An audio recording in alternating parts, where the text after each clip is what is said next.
Welcome to the Garlic Marketing Show. I am Garlic, and our continuing series on EOS in general, implementing operating systems, how to use these in deciding and measuring your business and your marketing, how to make decisions. And I've got an expert today, Jim Haviland. We're going to talk about, how to use this, how to work in groups, how to use software to measure everything. But before we get started, this is of course brought to you by storycruise.com. If you're looking to market your business, video is the number one way. And if you're really looking to find the number one video, it is your client stories. Video case stories will transform your business. If you need them collected remotely or in person, just go to storycruise.com/case stories. We have tons of information, including our case story tackle box. All right, Jim Haviland from Impact Architects. Nice to have you on. How you doing, man? Good to see you. Good to see you. Jim's coming all the way from lovely Cleveland, Ohio. It's lovely today. Yes, it has some lovely days. I know. I've been there for those. So Jim, you have Impact Architects, and you have 90.io software. We're going to get into that, how you use groups to amplify business. But I just want to get a little bit about your story, because you've been involved in how many businesses? Well, it's tough. It's tough to measure. I'll give you the story. So I'm actually a sixth generation entrepreneur in my family. It's long back if we were calling it that. And before then, we were farmers anyway. So we've always been entrepreneurs. And I said, you know what? I'm not going to do that. I'm going to go get a job. So I went to engineering school. But sure enough, like junior year, money's a little tight. What do? I started a software company. So since then, it's been easily a dozen, probably 13 now businesses where I've been a founder or on the founding leadership team of the business. And then a whole bunch of other companies that I've helped out. I had all these some were consulting companies for new business or startups. And because I always had this deep passion for how powerful entrepreneurship is for helping people realize their dreams and impacting communities, and there's some great stories in there. A buddy and I took one thing from 3 PowerPoint slides to about 1,500 people globally. You just got to make sure you have your out strategy figured out, so you don't come away with just a story and you've actually got some cash at the end. That's the story. And then there was a SaaS company that I built up from 2 people to 15. And then back down to 0 all within about 18 months back in 2008. So that was great. We found our market. We're on fire. And then all of a sudden the market changes. And it's like, oh, okay. Yeah, that happens. But through all of that, the thing for me is like entrepreneurship is powerful, but it also can be so unhealthy. So many people that I know that have had a great business idea, but because it's just that they didn't have the right information, they went it all wrong, or they failed, or it crushed their lives, it crushed their marriages. How many marriages get destroyed by entrepreneurship? So for me, it's like my quest has always been to build a great company, but also do it in a very healthy way and help other people do the same thing. Like go chase your idea, be passionate about what you do, but do it in a way that's healthy for you personally, physically, emotionally, for the community, for your family. That's my thing. That's why I do what I do. Yeah, and it's so important too, because I don't go on too far of a tangent, but I feel the idea of entrepreneurship has gotten to this point where it's all about how much money you can make as fast as possible. That's all everyone talks about, and I think that's dangerous, to say the least. Absolutely, and anybody that's blown up a couple of toes doing that knows that, like, hey, the thing is, let's build something you can have a great time. Like the companies I'm working with right now, it is so fun because they're doing well, but they're not just like clawing at everything that they can find. They're really, really focused, and it's repeatable and it's sustainable. They can predict the outcomes in a really positive way, and then go do things that make life rich. So it's achievable, man. It's a doable thing. And so that's my gospel is healthy entrepreneurship is attainable by all of us. I love that. And how would you define healthy entrepreneurship? Often we think about health, our physical health in terms of lack of disease. So that's certainly part of it, right? So if you're sick, you're not healthy. But there's also this notion of being not just, we talk about healthcare. Most of our healthcare is health repair, because it's like, oh, you're sick now, I'm going to do something for you, as opposed to helping you achieve your best self. And that's really getting better and better towards being your best self is really what we're talking about, healthy. So I can build a business and know my right place in it, and have healthy interactions with the people around me, and find the people that are going to succeed in that business. One of the things that my coaching clients I often have to take them through is the reality that we talk about EOS of right people, right seats. Right?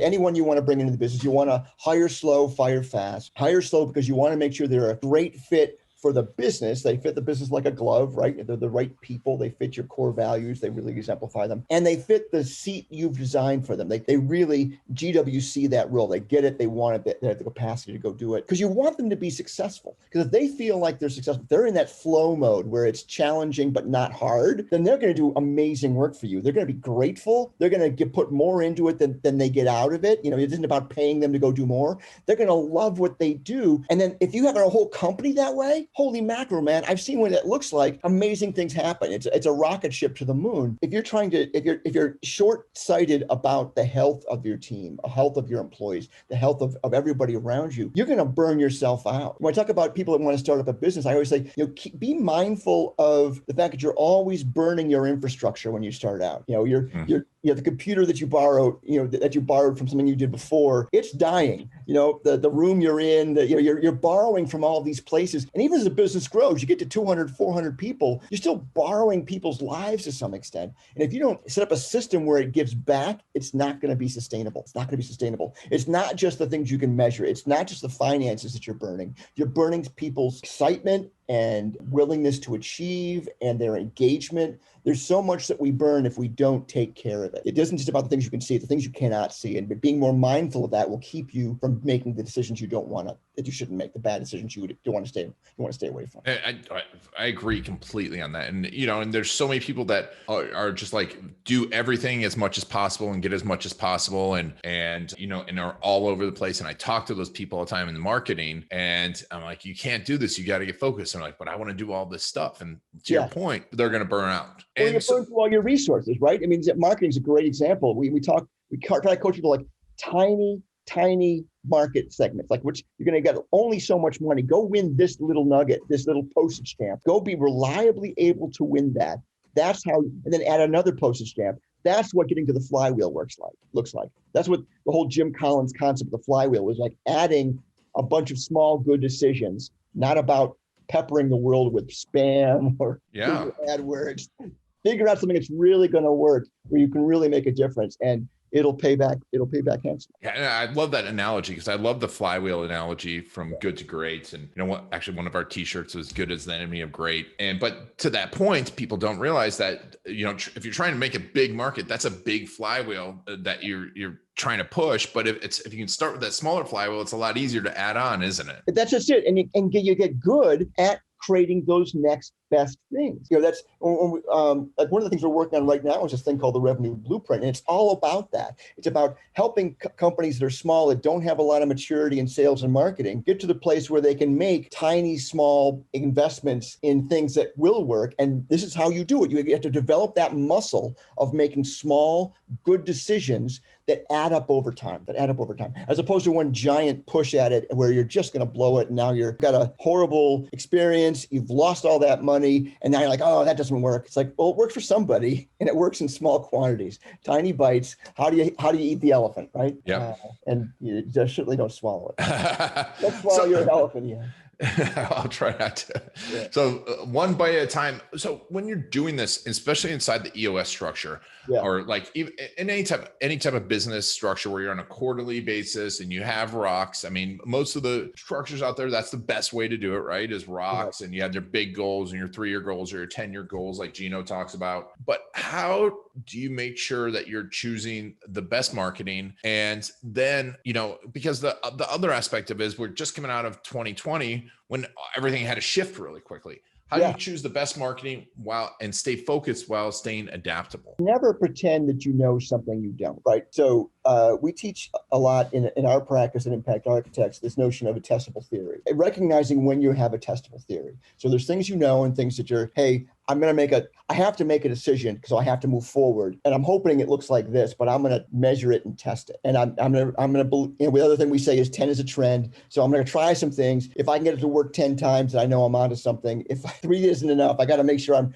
really making good decisions. And one of the things that EOS teaches that I don't necessarily believe is this notion of the answers in the room. There is an answer in the room. You should get to, the people that you've got. Let's come up with a shared understanding of what we're trying to do and what we all believe can work, but ultimately also know when you don't know enough, right? Mm-hmm. And that, part of what we've been doing with Impact Architects is making sure we're finding ways to help our EOS clients layer on the kinds of other things that they need in a very intelligent way. Like it's like marketing. Quite often, small companies, you're sub 50 people, you don't have a great marketing understanding. Your marketing muscles in the company aren't there yet, right? You have an opinion, but you don't have the muscles. You maybe don't have the right people. You got people that do some stuff, ability to go out and accomplish new things and layer on those next new things, make an intelligent guess about what the next new thing should be, and then try it and then, make adjustments. That whole process, you need someone probably a little mature. So knowing how to get out into the market and find people in the marketing or sales world that can help you with that, and then make sure those people are engaged so they can engage in a way that aligns with your EOS world, right? That understands when I say, well, here's my rock for the quarter, and here are my milestones, and here are what I think my measurables are, and be able to say, oh, I totally get that. Now I'm completely on the same page with you right now, and here's how I would approach that, and maybe adjust some of these milestones or these measurables because this is what we can actually go do. And now I can deliver services back to you that fit in with here's the processes we're going to put in place. Here's what the seat you're missing looks like, so on and so on. So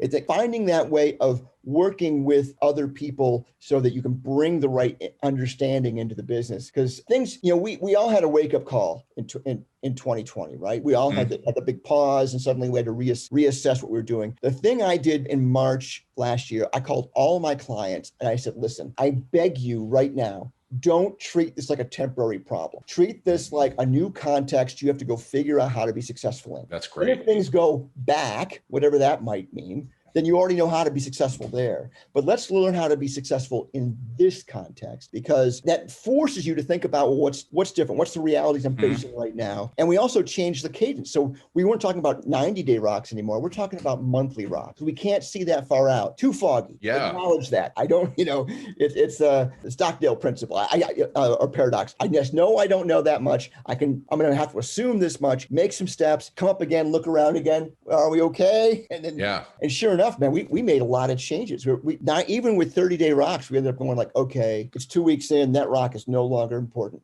That rock is not going to happen. Let's figure out what part of that is important and go work on that. And then we'll reassess again in another 14 days. Yeah, because everyone was 52 pickup all of a sudden. Yeah. Because we had clients in our practice. We had some that struggled, had to really pull full stop, and some that suddenly exploded. We have one client who sells accessories for people that ride horses. Suddenly people had a lot of time to ride horses. And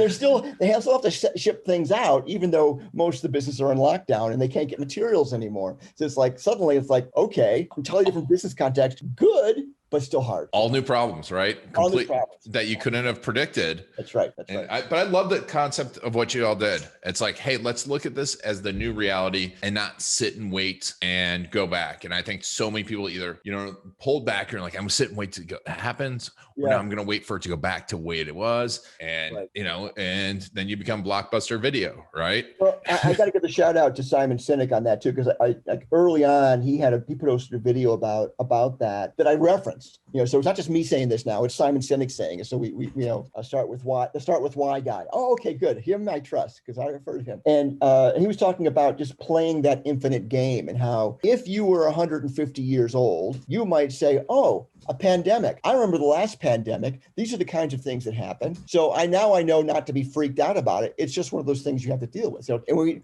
talk, if you're a person of a certain age, like I am, you've been through a couple of recessions. So recessions, they're bad. You adjust, they come to an end, something picks back up again and you keep going. So you don't freak out about it. You just know you've got to make some adjustments, and you've got, and how to make those adjustments is an important part of running a sustainable, healthy business. Yeah. Oh yeah, it is. It's so important. And I want to get into the groups because I think having that peer, that peer network is probably one of the most crucial things throughout that. But to that point, I want to say to people, if you're listening to this, expect the unexpected, expect the black swan. I mean, when that happened, I was like, here we go. Here's all the opportunity, because everything got shifted and you're like, okay, where's the opportunity? Instead of going, oh, let me hide. It should be, where can I find opportunity? Because nothing's besides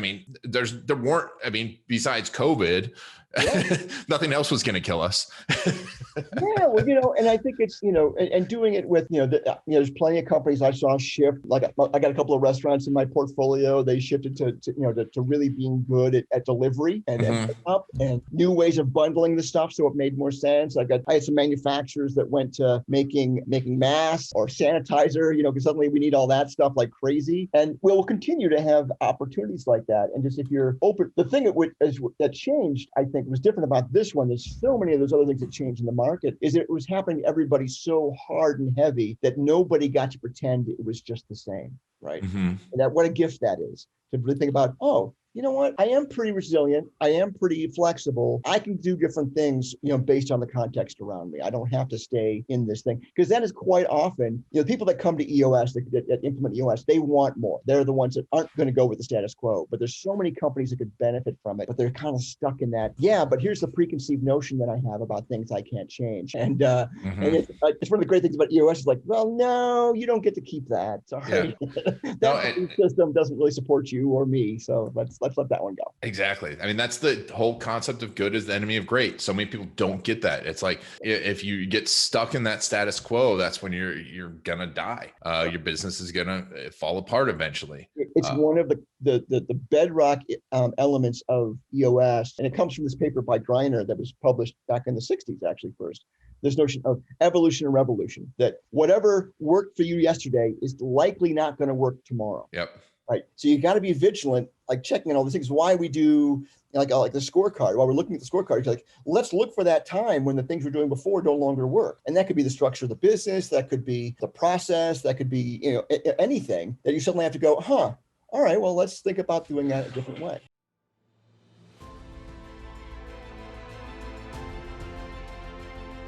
My name is Gino Wickman. I decided that I want to start to put great video content out to the world. And so the goal was one great video every week.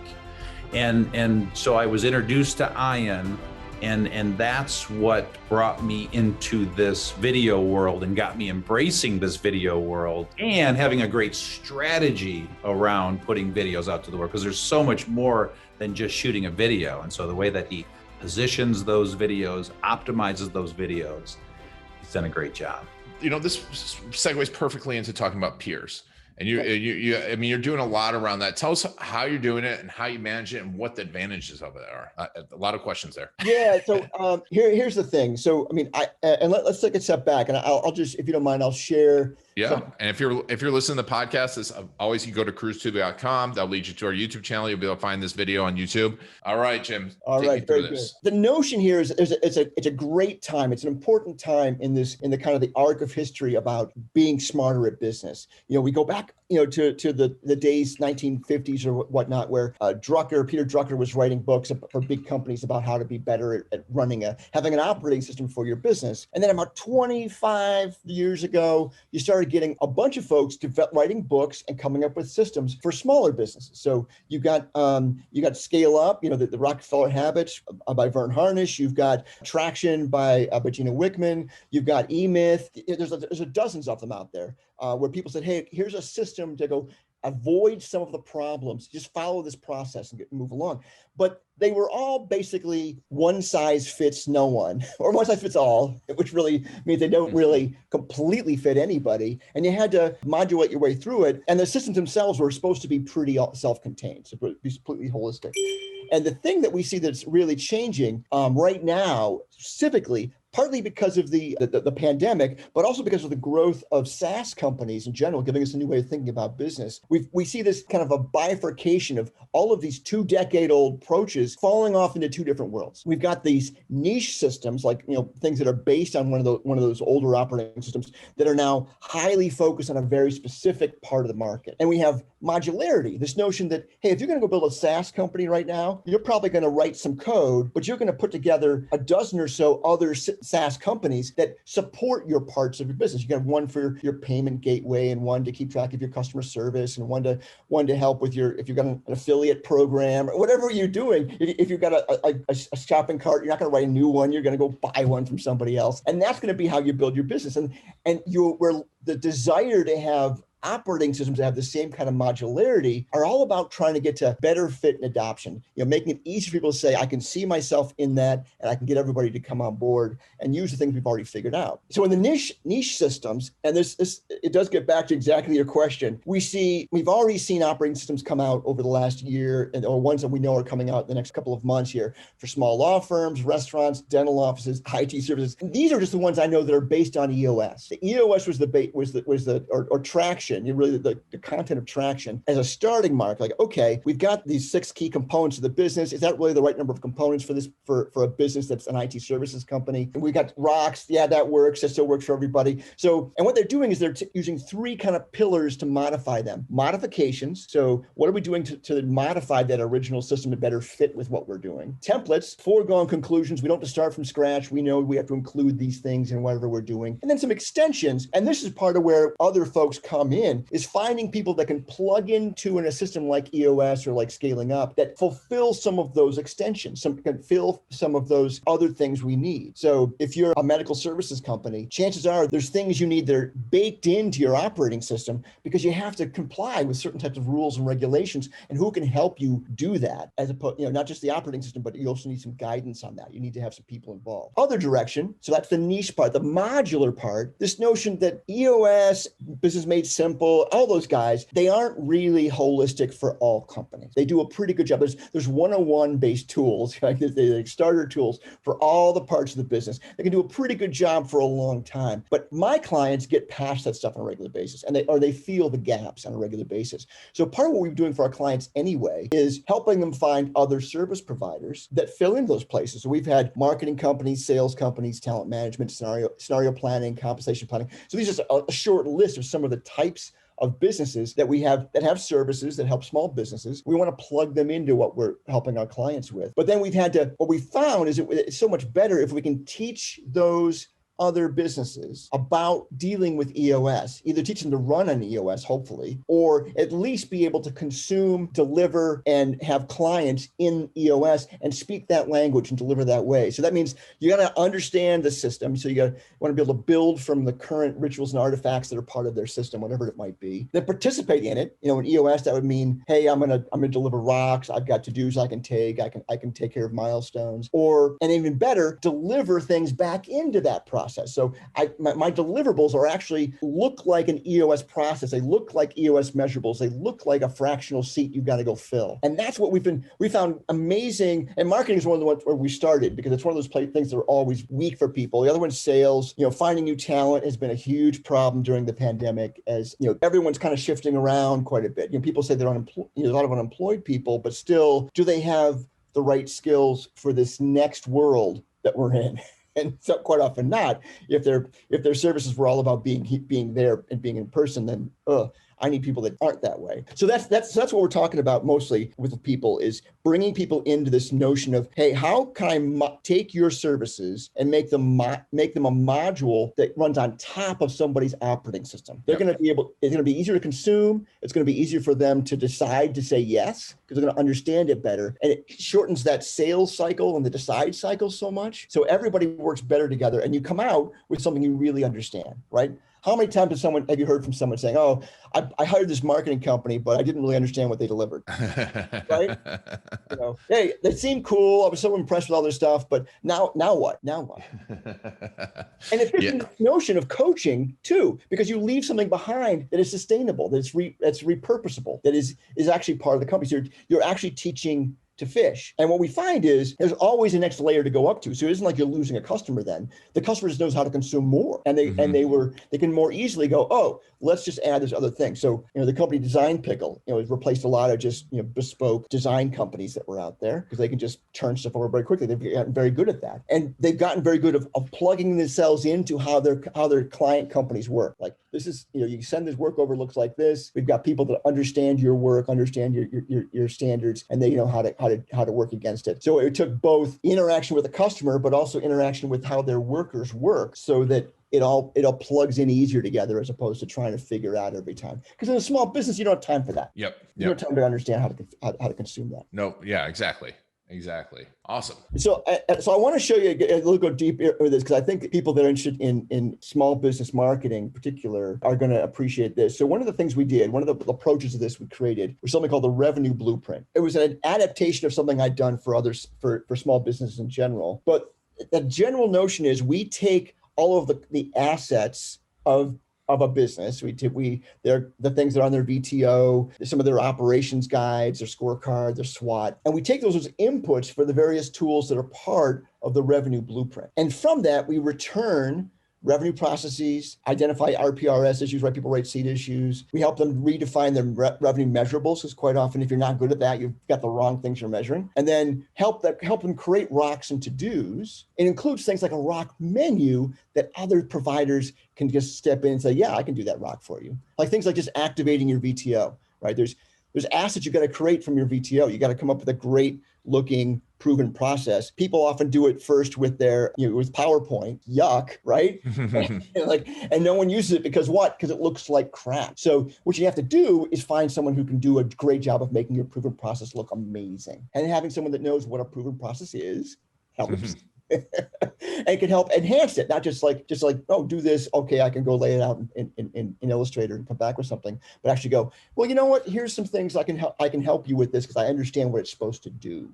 I understand what the output is supposed to be, which isn't just delivering you back a document. It's helping you get to the place where everyone's using it every day, because that's when it has power. Love it. Yeah. And, it's interesting you're talking about the proven process too, because I think it's for us, it's become one of the bigger marketing tools with our clients is making process videos, because all of our businesses become so complex and people, and even if you're an attorney, every attorney has different process and people need to know what's going to happen. And we assume doctors think that we all know their process. Am I going to go in the waiting room? Who am I going to see? And now with COVID and having that and making that very visible, I love what it does for EOS because it makes us all speak the same language, but from a marketing standpoint, it's so powerful. So powerful. It's been interesting to see how people see the value of it, like especially marketers, they see the value of it, but then it's still a bit of a conversion for them to start realizing, okay, I got to simplify all those things we teach in the US. I got to simplify and strategize and process everything that I normally do, so it's easily understandable by customers. The bar for simplicity and understandability is really high with EOS. It's really its greatest power is how simple it is, how your least sophisticated team members can really understand what's going on. It's been fun to watch marketers kind of go like, okay, you're right, it's not simple enough. You're right. Or it's not understandable. I mean, it's so simple, but now it means nothing. And people make mistakes. And we found, the key thing is to put it in the context of what that person's going to feel. Your process, it's not the technicals of what you do, it's what they're going to see and feel, right? That's exactly right.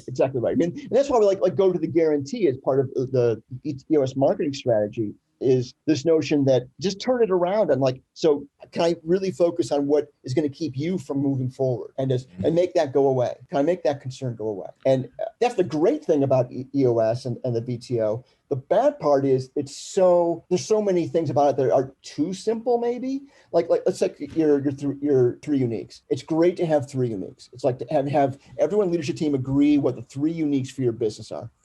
Great first start. We're going to start to unify our approach to talking about things. Great start, because up until now, everyone had their own different idea of how to describe the elephant. Now we're all going to describe the elephant with the same three things. Brilliant. The problem is these aren't necessarily the uniques that got your customers to buy from you. Mm-hmm. So one of our partners is a company that is really good at customer research. So outside of you talking to them, we're going to call them, we're going to talk to them, and we're going to validate your three uniques. And when we find invalidation, we're going to look for other things and come back with that information. So the fact of the matter is the answer wasn't in the room. There was an answer in the room, and that's better than having no answer whatsoever. But the right answer, the one that keeps getting better and better, involves having someone on the outside that understands what three uniques are, that understands how to go test those three uniques, and then be able to deliver something back. And by knowing and understanding that whole process ahead of time, the startup of that project is really short, and the delivery is inexpensive, and they can do it again and again and again for you.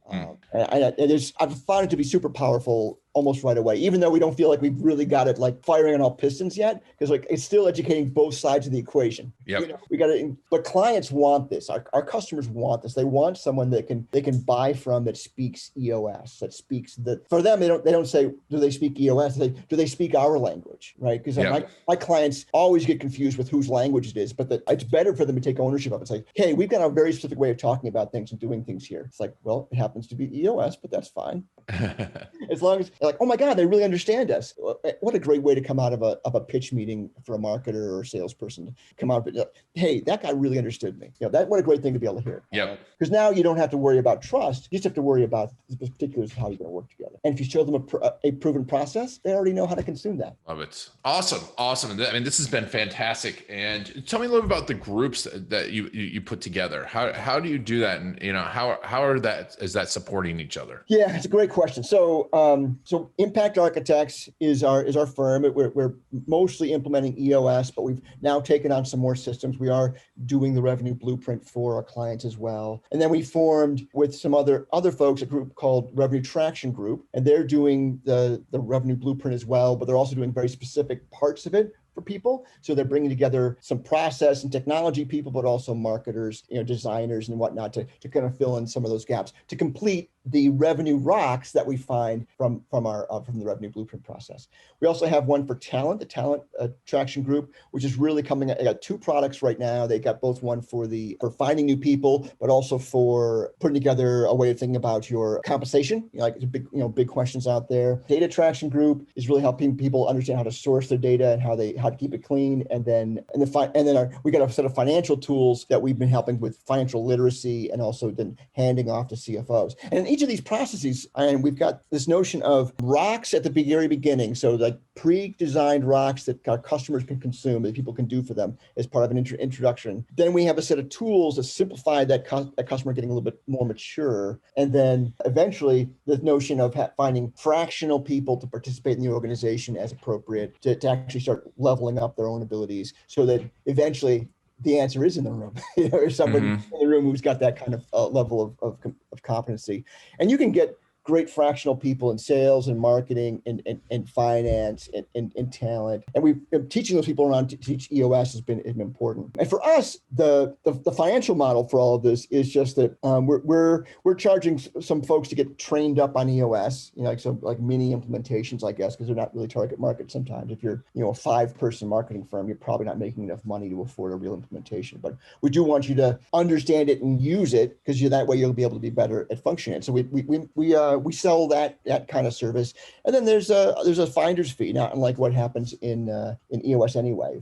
If I take a lead and I say, you know what, I know an implementer that would really be perfect for you, and I hand it off, we have a standing arrangement within the EOS world where I get half the first session day fee. And that's, we don't hide that. It's just out there, but it's just way I'm incented to make sure that you've got the best fit for your organization. It's not just about me making money. I'm going to help you move forward because if I got to drag you in, I got to drag you around, and that's not fun for anybody. So yeah, finding someone you're going to really gel with, and you're going to be successful together. That's still a win any day of the week. Awesome. And so tell us about working with you and Impact Architects. We are pretty much still running a very classic coaching firm. So we do take people through a relatively pure EOS implementation process where we'll have a first meeting to make sure there's a reasonably good fit. If not, we're going to find somebody else. Then we work with the leadership team to take them through a 90-minute meeting that helps them understand whether EOS is a good fit for them. Or if it's the marketing part, the sales and marketing part, they want a revenue blueprint, it's a 60-minute meeting. We do exactly the same thing. We're going to take you through everyone that's part of the leadership value, the leadership of revenue in your organization through 60 minutes of diagnosis, like, hey, what are your real problems here? And then what are the tools within the revenue blueprint that we can use, deploy to help you? And in that meeting, just like we do with the 90-minute meeting, we tell them this is exactly how we would move forward at this point. And it's just like with EOS, where there's a daily session fee. With the revenue blueprint, there's half-day sessions is typically how we build those out. So you're just scheduling half days for us to work through tools, or figuring out, let's go find you the right fractional people to be part of your organization, depending on how we diagnose you in the 60-minute meeting. Awesome. So we can go to impactarchitects.io to contact you. Is there a best place to follow you? LinkedIn? Yeah, I mean, LinkedIn's where all this stuff really lands. So we're putting content up on a regular basis. I also work with 90.io, the software that supports all of this, and they've got amazing content as well. So we're constantly supporting that as well. To help people run a company operating system, regardless of whether you're running EOS or something else. Like, it's just the insight of knowing how to make these tools and to get to better mastery and to continually truly improve yourself and your company. Fantastic. Well, Mr. Haviland, thank you so much for being on the show, Jim. I appreciate it. I appreciate you letting me express my passion. I know it's our pleasure. It was a lot of great information, great thing to think through when you're thinking through marketing, thinking through how to handle these situations and EOS in general. I appreciate it. And thanks for being on the show. And thank you all for listening to Jim and I. And this has been Ian Garlic and the Garlic Marketing Show. Thanks, Ian.